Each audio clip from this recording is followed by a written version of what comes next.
Bismillahirrahmanirrahim. Assalamualaikum warahmatullahi wabarakatuh. Bismillahirrahmanirrahim. Nahmaduhu wa nasta'inuhu wa nastaghfiruh wa na'udzubillahi min syururi anfusina wa min sayyiati a'malina. May yahdihillahu fala mudhillalah wa may yudhlilhu fala hadiyalah. Asyhadu an la ilaha illallah wahdahu la syarikalah wa asyhadu anna Muhammadan abduhu wa rasuluh la nabiyya ba'dah. Alhamdulillah dan alhamdulillah, pagi ini saya bertemu dengan ibu-ibu solehah dan calon ibu solehah yang mudah-mudahan yang hadir hari ini Allah berikan rezeki yang berkah, Allah berikan umur yang panjang, badan yang sehat, yang sendiri diberikan pasangan yang soleh, dan yang sudah berumah tangga diberikan rumah tangga yang sakinah, keturunan yang soleh-solehah, dan mudah-mudahan kita semua berkumpul di jannah, amin ya rabbal alamin. Ucapan yang pertama adalah alhamdulillah, dan yang kedua salawat dan salam kita sampaikan kepada kekasih kita Rasulullah sallallahu alaihi wasallam, di mana beliau selalu mengingatkan anak-anak muda. Ini wajahnya masih muda-muda, sebelum pensiun masih muda lah ya insya Allah.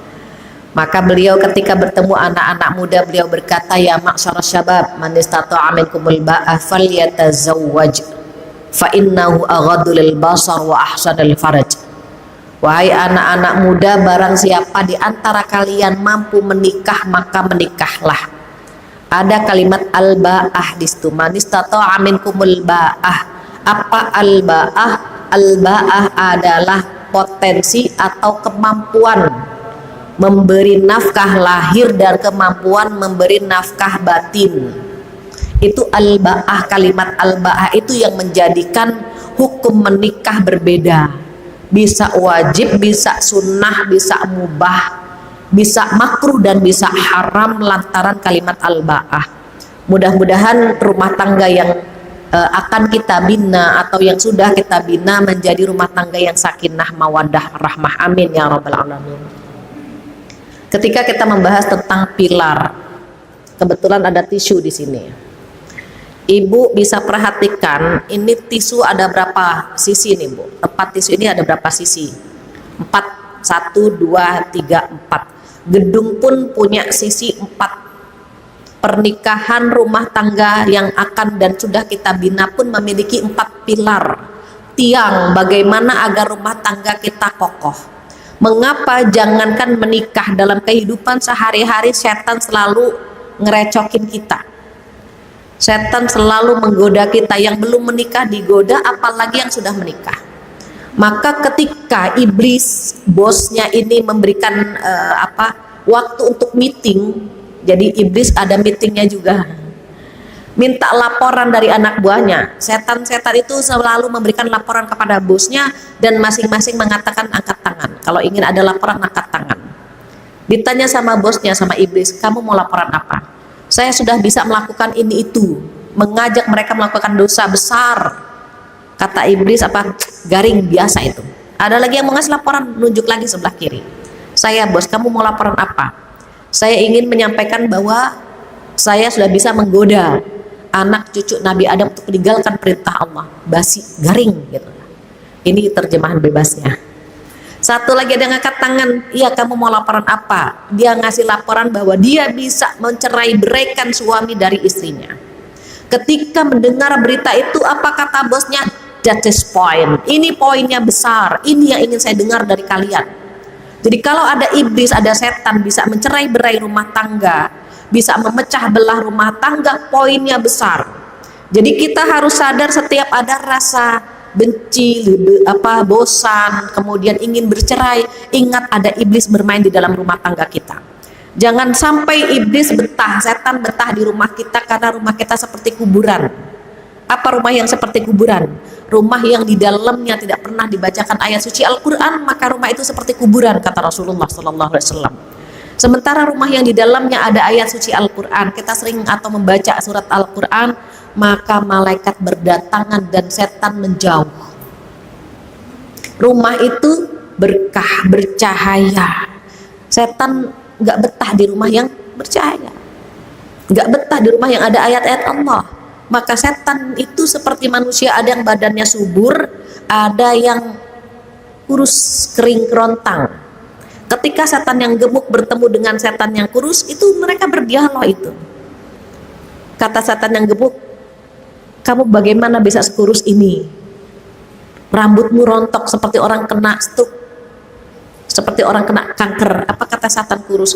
Bagaimana saya bisa gemuk? Penghuni rumah ini doa terus. Mau makan doa, saya nggak bisa makan. Mau tidur doa, saya nggak bisa tidur. Mau ke kamar mandi, doa, saya nggak bisa ke kamar mandi. Sampai melakukan hubungan intim mereka berdoa. Bagaimana saya bisa join dalam hubungan mereka? Tertawalah setan yang gemuk tadi, rambutnya gondrong, badannya gemuk gitu ya. Oh, kalau bosku berbeda, dia makan tanpa doa, aku bisa join ikut makan. Jadi kalau kita makan maunya nambah terus gitu ya, boleh jadi kita nggak baca doa, sehingga setan ikut bantu dengan makanan kita. Tapi kalau sudah doa nambah terus, itu bawaan bayi. Memang kita gembul gitu ya, jadi kita bawa ada makan, apalagi musim hujan, pakai sayur asam, ikan asin, enak gitu ya, nambah terus, itu udah doa. Tapi kok nambah terus, itu bawaan. Kemudian kata setan gemuk apa? Ketika tidur dia nggak baca doa, aku bisa ikut tidur. Sampai melakukan hubungan intim dia nggak baca doa. Maka kata setan apa? Aku pun bisa join dalam hubungan intim mereka. Makanya perhatikan anak-anak kita, anak-anak zaman sekarang banyak yang perilakunya seperti perilaku setan. Minuman keras biasa, berzina biasa, membunuh biasa. Kenapa khawatir orang tuanya lupa membaca doa saat melakukan hubungan intim. Disitulah kita pentingnya mengetahui bagaimana pilar rumah tangga kita yang akan kita bina atau yang sudah kita bina. Apakah pilarnya benar-benar kita jaga? Apakah tiangnya benar-benar kita perhatikan? Maka apa pilar yang harus kita jaga yang pertama? Ada 4 pilar, maka yang pertama adalah ikhlas. Luruskan niat saat menikah karena ibadah kepada Allah Subhanahu wa ta'ala. Luruskan niat. Maka pesan Rasulullah apa? Tunkahul mar'ah li arba'. Nikahi wanita karena 4 hal. 5 liha karena hartanya, li jamaliha karena parasnya, li nasabiha karena nasabnya, dan yang terakhir walidiniha karena agamanya. Tetapi beliau mengikat dengan apa? Fadfar bidatidin taribat yadak. Pilih yang agamanya paling bagus, maka kamu akan beruntung. Jadi kalau agama kita bagus, insya Allah anak-anak ke bawah, anak cucu kita bagus. Kenapa? Pilarnya sudah ada. Bahkan beliau menyampaikan apa? Cari keturunan yang bagus karena akhlak anak-anak kita. Karena sifat anak-anak kita itu akan mirip dengan kita atau mirip dengan pasangan kita, atau mirip dengan keluarga besar kita, atau mirip dengan keluarga besar pasangan kita. Maka nanti perhatikan anak-anak kita, ada yang passionnya, sifatnya itu gak mirip kita, gak mirip suami kita, tapi kita perhatikan, oh dia mirip ipar kita, dia mirip adik kakak kita. Itu karakter itu bisa seperti itu. Jadi kalau air dicampur, ada jus alpukat sama jus tomat dicampur, itu kan akan ada rasa tomatnya, akan ada rasa alpukatnya. Seperti itulah suami istri, ada sisa-sisa rasa. Sampai passion pun, keahliannya pun itu tertular. Dan darah seni itu dorongannya lebih besar. Maka kalau ada darah seni dari kakek neneknya itu turun ke anak cucu. Disitulah pentingnya nasab. Keturunan itu penting di situ. Maka pilar yang pertama yang harus kita jaga adalah niatnya, ikhlas untuk beribadah kepada Allah Subhanahu wa ta'ala. Kalau sudah diniatkan ibadah, sedihnya, senyumnya, itu ikhlas kita serahkan sama Allah saja.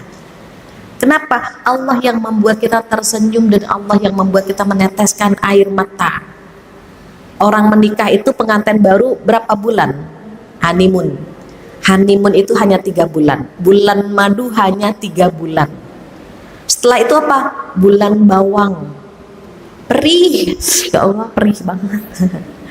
Keluar air mata. Lama-lama bulan cabe, pedes. Pengennya main jawab-jawaban gitu ya. Makanya Masya Allah, saya sampaikan ke anak saya. Anak saya baru sepekan. doanya ibu-ibu semua alhamdulillah. Jumat kemarin saya ke Riau, ke Perawang. Kebetulan anak saya nikah dengan gadis Perawang. Baru sepekan, jadi masih jet lag ya, masih agak lelah. Tapi senang ketemu ibu-ibu, lelahnya hilang insya Allah. 1 pekan, jadi kalau mereka masih senyum-senyum, masih senang-senang, kita biarkan. Kenapa? Karena nanti mereka akan belajar dengan berjalannya waktu. Mereka akan tahu apa arti hidup dalam sebuah pernikahan. Jadi kita yang akan atau yang sudah menjalankan pernikahan, dijaga pilar yang satu ini, ibadah, ikhlas. Terkadang mohon maaf ibu-ibu itu kalau mau ikhlas susah. Saya nih ibu-ibu itu maunya dipuji ya, karakternya begitu. Jadi suami harus paham juga, kadang-kadang kita pengen dipuji. Kalau kita capek kita ngomong, kalau kita dandan kita pengen dipuji. Itu karakter kita. Yang punya anak perempuan sering puji anaknya. Mengapa? Kalau pelit memuji anak perempuan, khawatir banyak yang muji di luar sana dan dia mudah menyerahkan kehormatannya. Itu yang perlu diperhatikan kalau kita punya anak perempuan. Anak perempuan itu senang dipuji. Perempuan, istri itu senang dipuji. Jadi even cuma bilang begini, ibu capek ya, itu senang banget kita itu. Ibu capek ya, iya, langsung ngambil tisu, seneng gitu diperhatikan, dia terharu gitu ya. Tapi kalau suami nggak pernah mau tahu isinya capek atau suntuk, atau terkadang itu yang menjadi masalah, cuma butuh kalimat capek, padahal cuma ditanya saja udah bahagia perempuan itu. Jadi ikhlas itu dibutuhkan, tetapi buat perempuan agak sulit. Dia ingin semua orang tahu tentang pengorbanan dia. Jadi kalau misalnya, mah tolong bikinin air teh dong, mama capek pak, gitu dia ngomong capek itu. Nanti anaknya berantakin rumah, nak tolong diberesin dong nak, mama capek gitu ya. Suami tahu, anak tahu gitu. Nanti beli sayuran, kumpul sama ibu-ibu komplek, ngomong lagi tuh, ya Allah hari ini capek ya, iya capek. Semua tahu kalau kita capek. Coba perhatikan bapak-bapak capek, diam aja dia. Pulang dari kantor capek, dia hanya gantungin baju kemudian rebahan. Pernah bapak-bapak bilang, papa capek mah? Jarang. Nggak pernah kita dengar itu. Dia rebahan saja. Paling kita yang nanya, capek ya mas? Iya hari ini banyak kegiatan, tapi nggak lebay seperti kita gitu. Maka disitulah berbeda antara laki dengan perempuan. Kalau suami bisa mendengarkan istri yang butuh 20.000 kosakata yang harus dia keluarkan per hari, itu sudah bahagia sekali istri itu. Laki-laki hanya butuh 7.000 saja. Laki-laki 7.000 kosakata sehari. Perempuan berapa? 20.000 kosakata. Maka dia ngomong, capek ngomong. Nanti suntuk ngomong, ya Allah mas hari Sabtu kemana kek? Ke itu ke Ayon ke Lulu ke Alfat ke kemana, disebutkan semua saja. Kenapa? Dia ingin didengar gitu. Maka kita sedang belajar bagaimana keluhan itu tidak keluar, baik lewat lisan maupun tulisan. Perhatikan ibu-ibu kalau akhir bulan makan pakai ikan asin, selfie tag makanan akhir bulan begitu. Nanti kalau lagi ongseng-ongseng masakan enak, trek awal bulan gitu. Cekrek. Mau ke masjid, pak tolong ambil foto pak. Cekrek masjid JGC. Naik sepeda, tadi saya bilang sama suami, coba lihat naik sepeda, suaminya suruh motoin ibunya lagi naik sepeda.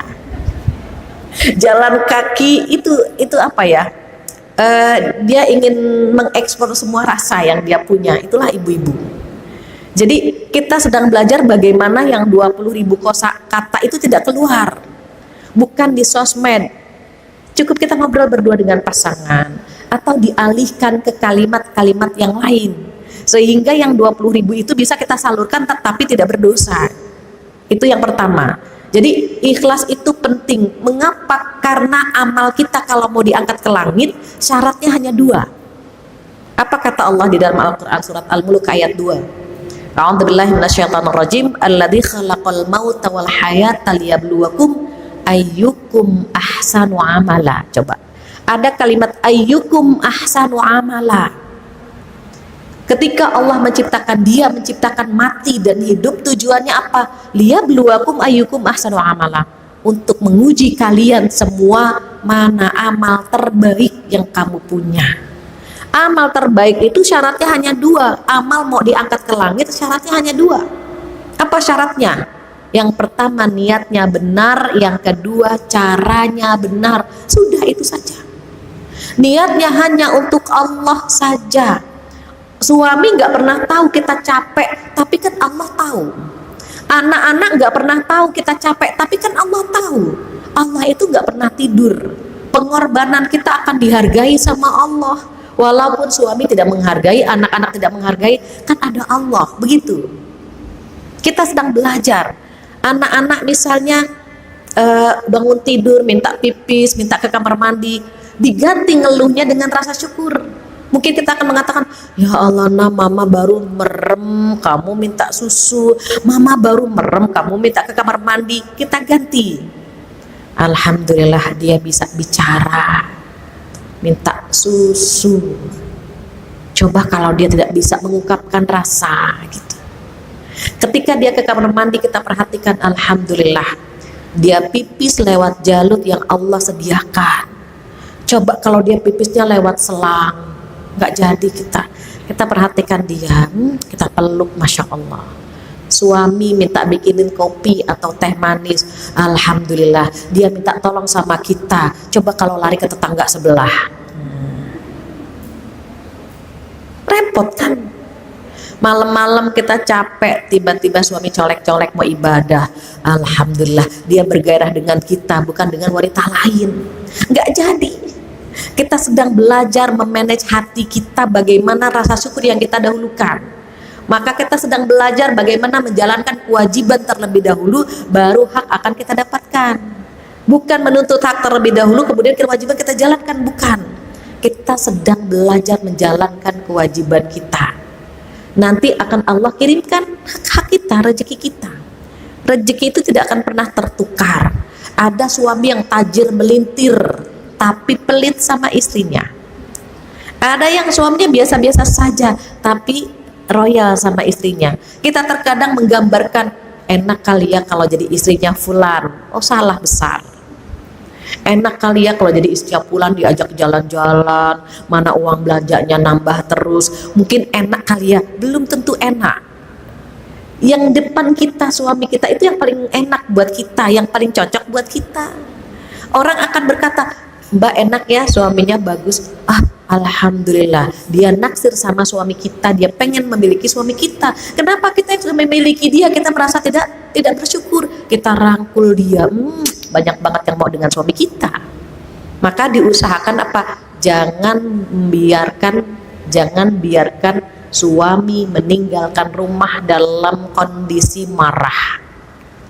Jangan biarkan suami meninggalkan rumah dalam kondisi marah. Kenapa? Di luar sana banyak yang menenteramkan. Bapak kok galau banget sih? Siapa yang bikin bapak begini? Biasalah istri saya itu kalau udah akhir bulan, ya Allah. Bapak ceritalah ke saya, coba. Insya Allah saya akan bantu bapak.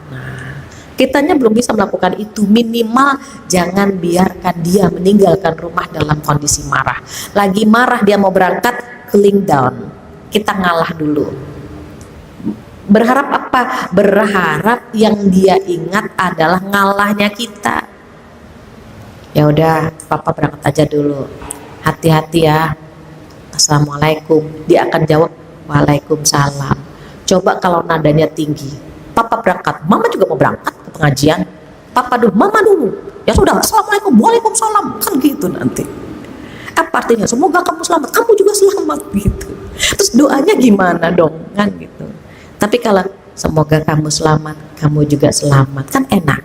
Kalau doanya pakai nada rendah. Kalau nada tinggi khawatir bukan menjadi doa. Maka tiang pertama, pilar pertama dijaga yaitu ikhlas, niatkan ibadah saja. Bersama suami surga lebih dekat, begitu. Apa pilar yang kedua? Yang kedua sabar. Jadi kalau berumah tangga itu harus sabar. Kalau nggak sabar udah bubar dari awal. Ya, kelihatan nih ibu-ibu wajahnya sabar-sabar. Sampai alisnya pada turun semua tuh. Kalau yang masih gadis alisnya masih di atas. Kalau yang sudah menikah alisnya agak turun. Mikir gitu. Mikirnya banyak gitu ya. Sebelah kanan mikir suami, sebelah kiri mikir anak-anak. Ada yang sebelah kanan anak dan suami, sebelah kiri mikir mertua dan ipar. Banyak yang kita pikirkan setelah menikah.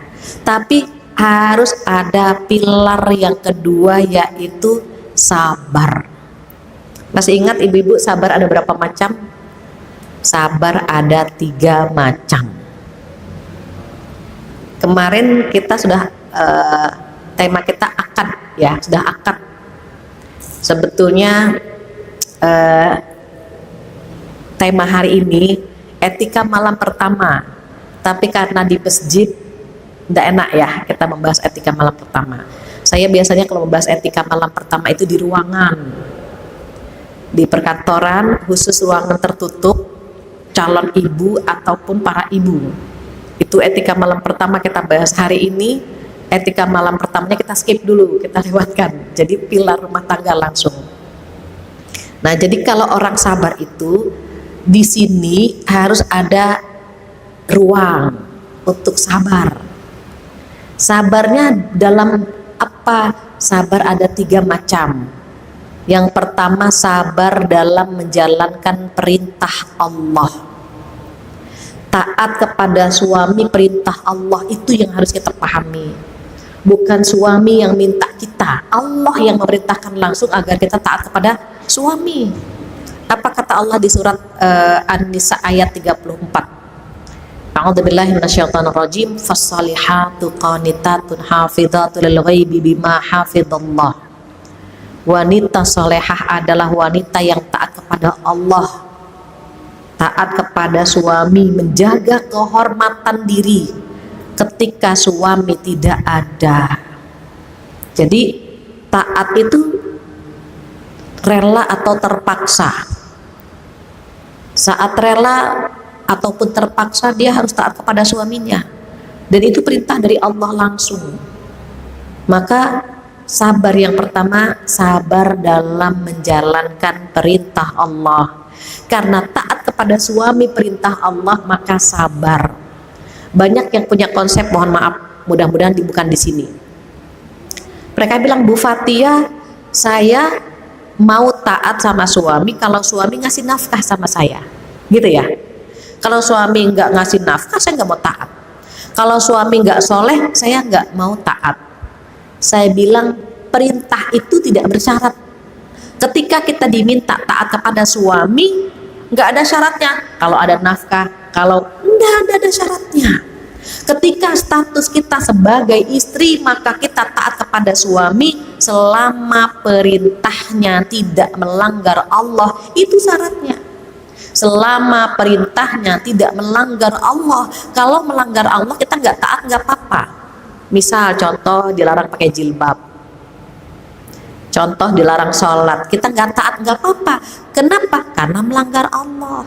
Tapi kalau sekedar, mah bajunya yang rapi dong, mah tolong bikinin rendang, mah sekedar hal-hal yang tidak melanggar Allah, wajib kita taati. Sabar. Terkadang suami ngetes, makan bareng, mah kurang garam, ambilin, gitu kan. Emang kurang kecap, balik lagi ngambil kecap. Emang kayaknya ini kurang gitu ya, apalagi mulai galak ibu-ibu itu. Pas yang ketiga mulai galak dia, apalagi enggak gitu, dia ketawa, dia ngetes aja. Dia bisa ngambil handuk sendiri, dia terkadang bisa gunting kuku sendiri, bisa. Tapi terkadang dia ngetes kita. Aduh, kuku udah panjang nih, maksudnya apa? Potongin kukunya. Kita ndak, aduh kuku udah panjang nih cetakan foto nih.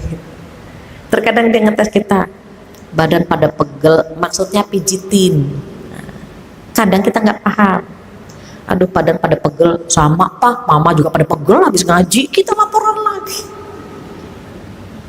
Padahal dia cuma pengen kita pegang-pegang, walaupun pegangan sentuhan kita tidak mengobati lelahnya dia, tapi kebahagiaan itu yang terkadang menghadirkan gitu ya, menghadirkan ketenangan, lelah itu hilang begitu. Butuh itu. Kalau kita baca cerita Rasulullah Sallallahu Alaihi Wasallam dengan Khadijah, masya Allah luar biasa. Rasulullah kalau diuji, kalau sedang punya masalah, yang beliau rindu apa? Menatap wajah istri tercintanya Khadijah radhiyallahu anha. Ibunda Khadijah itu wajahnya itu solutif. Jadi kalau Rasulullah punya masalah itu pengen pulang ke rumah, mengapa? Menatap wajah ibunda Khadijah itu sudah solusi. Setengah masalahnya selesai. Menatap saja setengah masalah selesai. Bayangkan kita, suami menghadap kita bertambah masalah. Enggak lah ya, mudah-mudahan. Jadi kita berusaha bagaimana menjadi istri solutif dengan ketaatan yang kita punya. Jadi sabar dalam menjalankan perintah Allah itu butuh kesabaran. Dalam rumah tangga tentunya taat kepada suami. Yang kedua apa? Sabar yang kedua adalah sabar dalam meninggalkan larangan Allah. Larangan Allah dalam rumah tangga apa? Jangan selingkuh, jangan berkhianat, jangan ada dusta di antara kita. Nah, itu sabar yang kedua. Sabar yang kedua dalam meninggalkan larangan Allah. Selingkuh itu larangan Allah, bukan suami yang melarang, Allah yang melarang langsung. Apa kata Allah? Wala taqrabuz zina. Jangan kamu mendekati zina. Mendekatinya saja tidak boleh, apalagi melakukannya. Selingkuh itu sudah mendekati zina. Ibu-ibu, adik-adik diusahakan gak usah reuni. 50% setelah reuni rumah tangga berantakan. Nyaris hampir semua ibu atau bapak yang telepon ke saya, nyaris setelah reuni mereka berantakan. Ada yang cekcok terus, ada yang sampai berpisah dan menikah dengan mantan-mantannya. Mereka CLBK, cinta lama belum kelar. CLBK, cinta lama bersemi kembali. Jadi waktu reuni nggak ada rasa. Setelah pulang dari reuni mereka buka WA-nya. Masya Allah. Playboy mulai bergentayangan di HP kita. Kamu nggak ada perubahan ya? Nanti dijawab, kamu juga nggak ada perubahan. Mulai setan bermain dalam HP kita. Dan itu mereka menganggap awalnya biasa-biasa saja sampai ada rasa. Kalau laki-laki bilangnya apa? Ya iseng-iseng berhadiah lah begitu. Iseng-iseng berhadiah. Kalau perempuannya menanggapi itu kebahagiaan buat dia. Kalau saya tanya, terus bapak kira-kira mau nikahin dia? Ya enggak lah bu. Saya tidak akan pernah meninggalkan istri saya. Cuma iseng-iseng aja terus dilayanin bu. Kan enak katanya, iseng-iseng berhadiah. Makanya ibu-ibu kalau digombalin jangan dijawab. Kamu tambah cantik, basi gitu, langsung garing gitu. Kita langsung, istrimu lebih cantik gitu. Saya kan pernah muda sebelum tua kayak begini, pernah muda juga bu. Jadi kalau ada gombal-gombal masuk, garing, basi gitu. Dia kan gak berani lagi ngegombalin kita. Tapi kalau bapak juga tambah ganteng, aduh itu udah repot. Lama ya, 30 tahun kita nggak ketemu. Iya, saya kangen. Sama saya juga kangen. Dikirim ikon lope-lope, bibir mingkem, bibir mangap, parah itu kalau udah begitu. Bahaya. Itu yang dikatakan wala taqrabuz zina tuh itu. Zina itu bukan hanya kontak body, tangan. Zina mata, zina hati, zina tangan. Itu setan bermain di situ. Walaupun zina yang sebenarnya adalah melakukan hubungan intim, tetapi jangan mendekati zina, itu kan perintah Allah. Sabar kalau ada yang gombalin, sabar, jangan dibalas, dibaca aja, di-delete langsung. Dikirim lagi, delete langsung sampai dia bosen. Kasusnya banyak. Bahkan seorang bapak mengatakan apa? Bu Fatihah, istri saya meninggalkan saya dan 2 anak saya setelah reuni. Hah? Serius Pak? Iya. Tapi saya kasihan ibu, setelah 3 bulan istri saya meninggalkan saya, berharap kembali kepada mantannya, ternyata mantannya tidak meninggalkan istrinya. Coba, emang enak begitu? Itu cuman iseng-iseng berhadiah, mantannya tetap mempertahankan istrinya gitu kan Bu, sementara dia sudah meninggalkan suaminya. Nauzubillah. Jadi cerita tentang Rioni itu mengerikan. Yang lebih mengerikan dari ini ada gitu, mengerikan. Maka sabar dalam meninggalkan larangan Allah. Oh, kita sudah bersuami, jaga kehormatan kita. Jadi kalau kita datang ketemu siapapun, jaga kehormatan kita. Kalau pergi berdua sama suami, suami kita rangkul. Filosofinya apa? He is mine, gitu. Dia milik saya. Jadi perempuan yang lain hanya bisa menatap dari jauh. Atau suami yang merangkul istrinya, filosofinya apa? She is mine. Dia milik saya. Laki-laki yang lain menyingkirlah karena dia sudah menjadi milik saya. Ini jauh-jauhan suami istri. Waktu pacaran ngelap-ngelapin keringet. Pas udah nikah sendiri-sendiri dia di mana gitu ya. Maka sabar dalam meninggalkan larangan Allah adalah menjaga kehormatan dan hindari perselingkuhan. Hindari. Even cuma iseng-iseng. Nauzubillah, jangan. Itu sabar yang kedua. Baru sabar yang terakhir, sabar dalam menghadapi ujian. Sabar ada 3. Yang pertama, sabar dalam menjalankan perintah Allah. Yang kedua, sabar dalam meninggalkan larangan Allah. Dan yang ketiga, sabar dalam menghadapi ujian dari Allah. Apa sih ujian dalam rumah tangga? Ujian dalam rumah tangga ada terus gitu ya. Kalau baru nikah ujiannya ekonomi. Baru nikah, ngontrak sana ngontrak sini, pindah sana pindah sini, makan sepiring berdua, bukan karena setia, nggak ada piring lagi. Minum segelas berdua karena nggak ada gelas lagi. Pindah sana pindah sini, diuji kesabaran kita ketika kita baru menikah.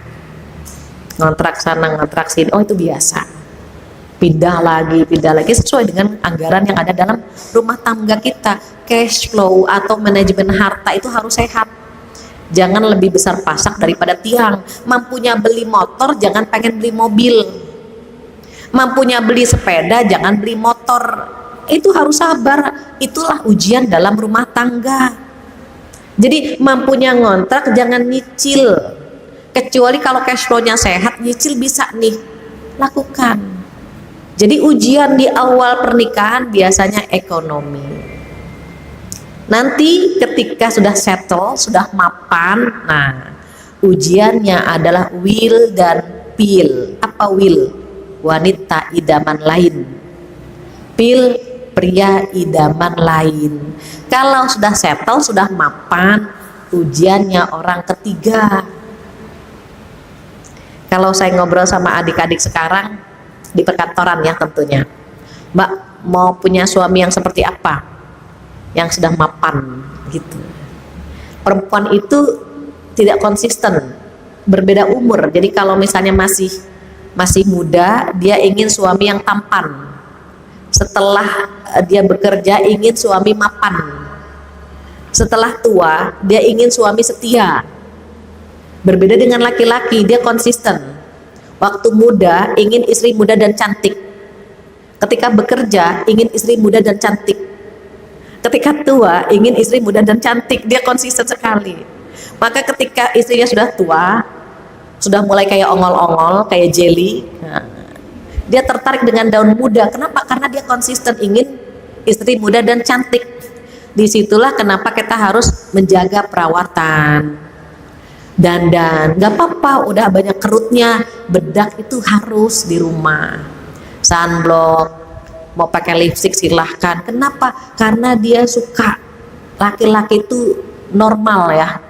Kalau melihat di luar sana dia tertarik. Tapi kalau sudah kenyang di rumah dia nggak begitu tertarik. Tertariknya hanya sekedar saja. Itu pesan Rasulullah. Kalau kalian keluar dan melihat wanita cantik di luar sana, cepat pulang ke rumah, begitu pesan Rasulullah. Apa yang ada dalam diri wanita itu ada juga dalam diri istrimu. Maka terkadang ketika laki-laki keluar rumah, di luar sana banyak yang bening-bening, yang cantik-cantik, pulang ke rumah dia kaget.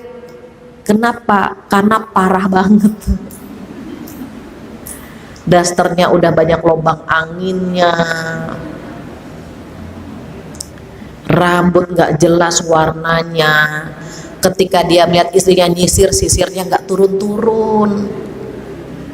Sesekali boleh ibu rambutnya dipendekin, dipanjangin, belah sebelah kanan, besok belah sebelah kiri, begitu.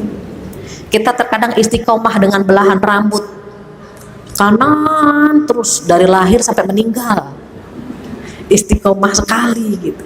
Perlu sesekali gonta-ganti. Jadi suami tuh nggak bosan, kita lagi gitu, besok belah kanan, besok belah kiri, besok dikucir, besok dari dilepas, nanti potong pendek, ada sesuatu yang baru terus gitu. Kita kan terkadang istiqomah untuk penampilan di rumah gitu ya, penting. Kenapa? Agar ujian yang kedua ini bisa kita tutup perlahan-lahan, agar dia tidak tertarik dengan wanita lain.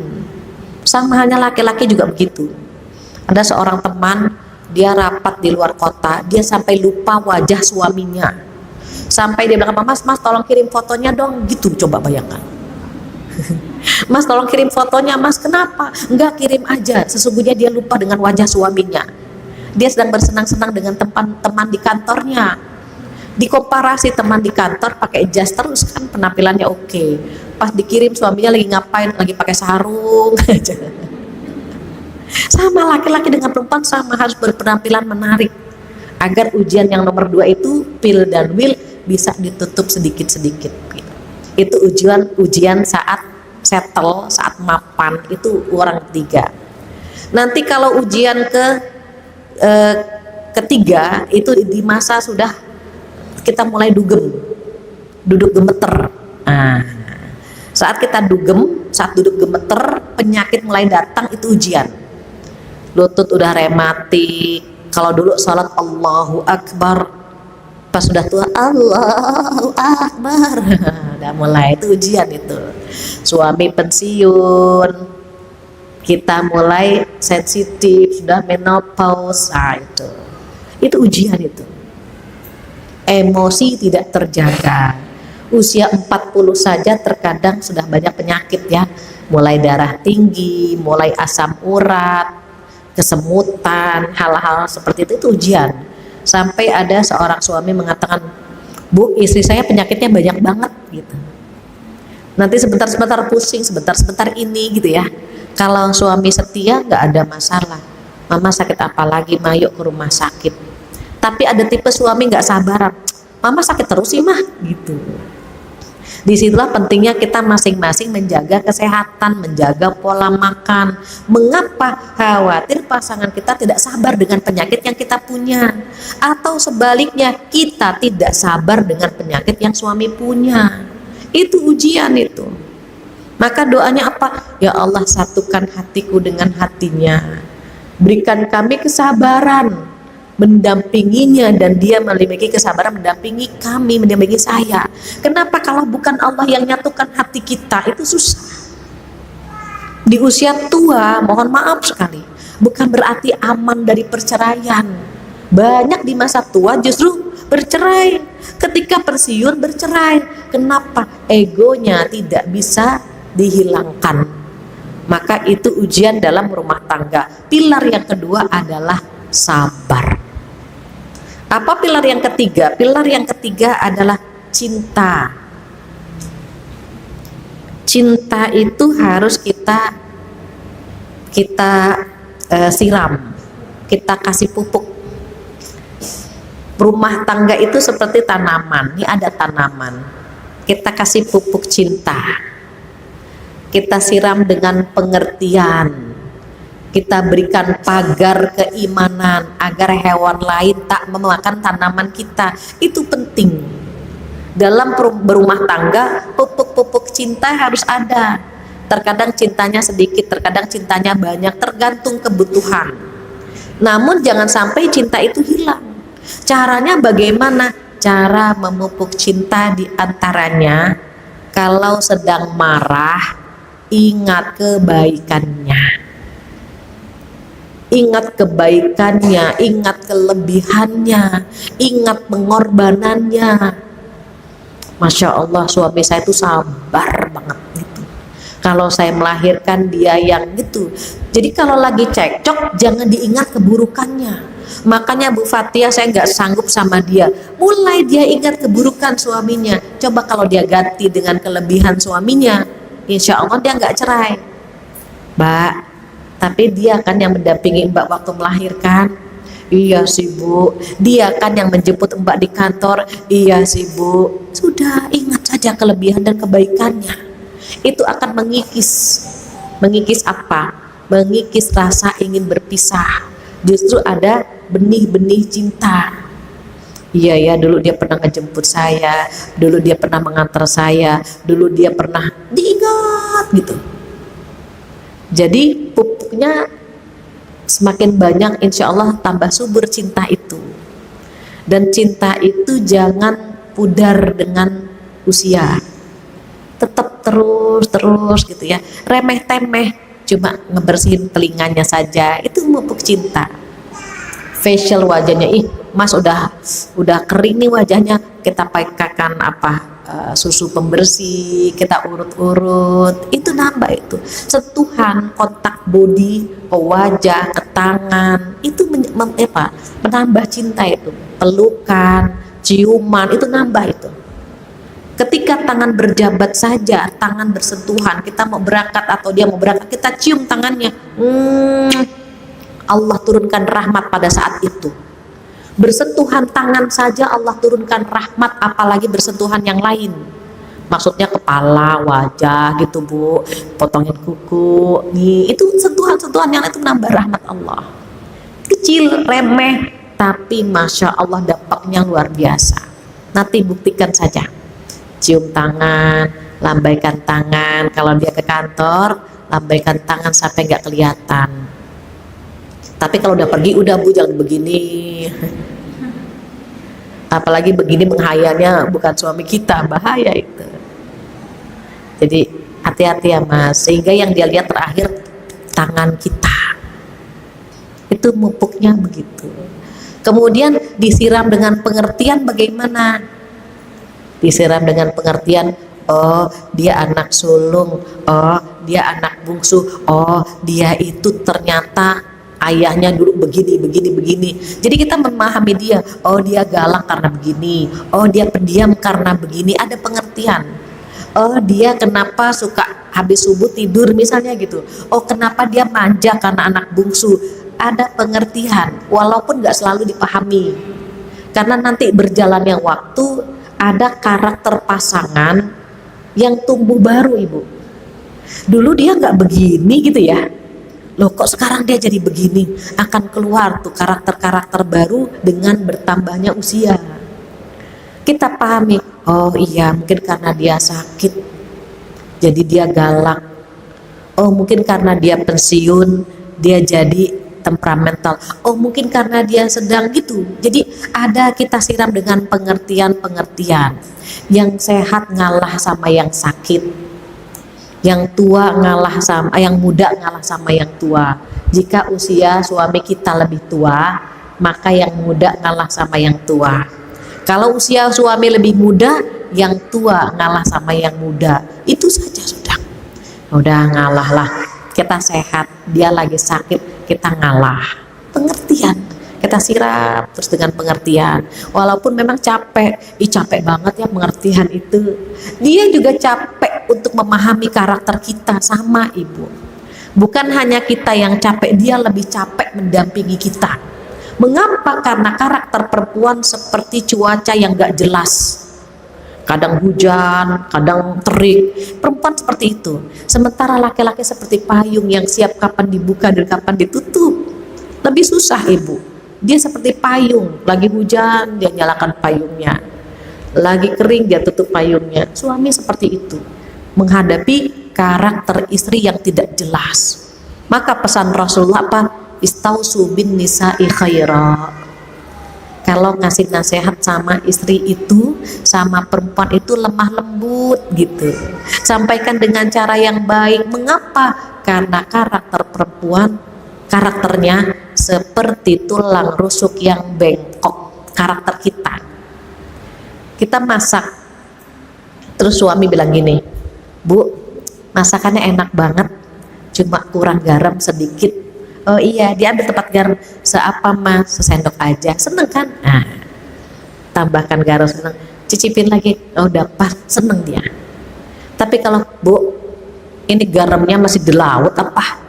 Kenapa? Gak ada rasa garam sama sekali. Diambil tempat garam semuanya, lalu dituangin ke sayur semuanya, puas begitu perempuan. Rempong ngurusin perempuan tuh. Syukur kita nggak nikah sama perempuan, ibu. Perempuan tuh repot, disayang ngelunjak, dimarahin bawaannya mau kabur terus. Repot kita itu sebetulnya. Bayangkan laki-laki sabar menghadapi karakter kita yang seperti ini begitu. Maka hanya ada pengertian yang bisa membuat rumah tangga kita utuh.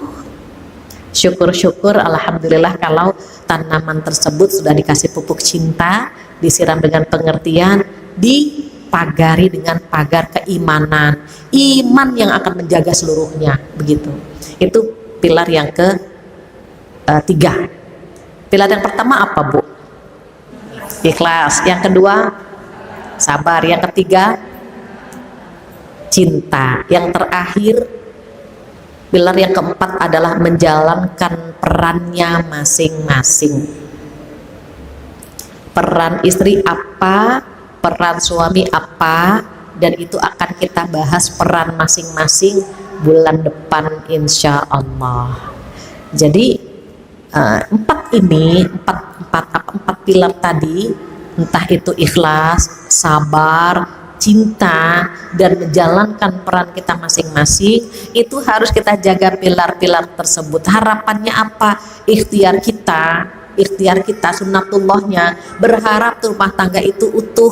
Kalau ada percikan-percikan api sedikit-sedikit langsung kita padamkan, berharap itu. Jangan ketika ada percikan api kita biarkan dan dia membakar semua isi rumah kita. Ketika ada percikan siram, begitu seterusnya. Nah nanti insya Allah bulan depan udah Ramadan belum ya Mas? Belum ya? Belum. Kalau belum kita masih bisa melanjutkan tema selanjutnya ya, peran atau hak kewajiban suami istri. Alhamdulillah nggak terasa sudah jam 11. Mungkin ada ibu-ibu atau bapak-bapak yang ingin bertanya atau menambahkan atau mengurangi, saya persilahkan. Kurang lebihnya mohon maaf. Wabillahi taufiq wal hidayah. Assalamualaikum warahmatullahi wabarakatuh.